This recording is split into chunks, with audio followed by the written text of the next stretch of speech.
Hello, and welcome to the California Automobile Museum. I'm Linda Clark Van Wert, and I would like to talk to you about my Lincoln Zephyr. This is a six-place sedan, and this is a one-family car. On December 22nd, 1939, this car came into the port of Richmond to be placed in the 1939 World's Fair at Treasure Island at the Ford Company exhibit.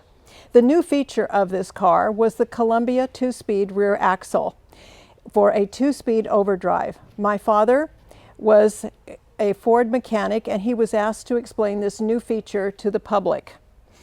My dad bought this Lincoln Zephyr in 1940, and here are the keys, and he took it home to Auburn, California. My parents were married in 1944, and they went on their honeymoon in this car with the help of gas rationing tags. A little later on, I came home as a newborn in this car from the Highland Hospital in Auburn, California. We enjoyed many family vacations in this car to Lake Tahoe, Fresno, and Chico. And in the hot California sun, we often had to carry a desert bag on the front bumper, dripping of water, just in case that V12 decided to overheat. The Lincoln Zephyr was styled by John Charda and refined by Bob Gregory. The Lincoln Zephyr uses Art Deco design in its lines. It has a distinct waterfall grille, and a picture of the front of this car turned upside down looks like the prow of a boat going through water with water fluming on each side.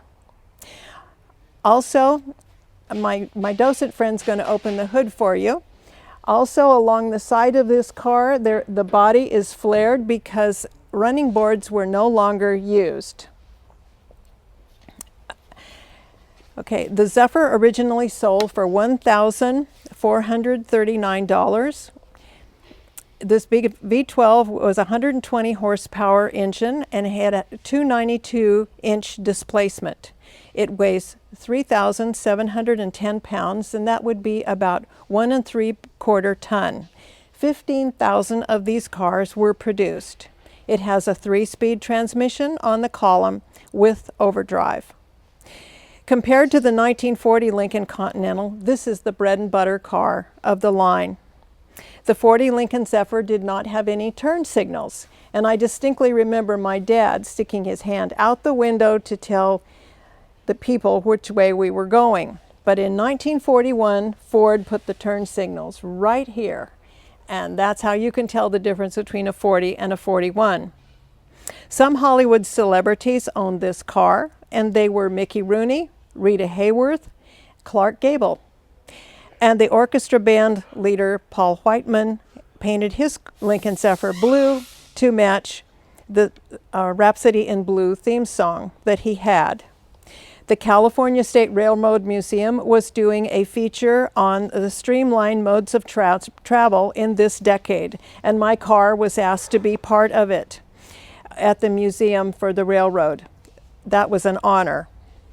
My dad kept this car original and pristine, and I hope that you will come to the California Automobile Museum to enjoy his treasure.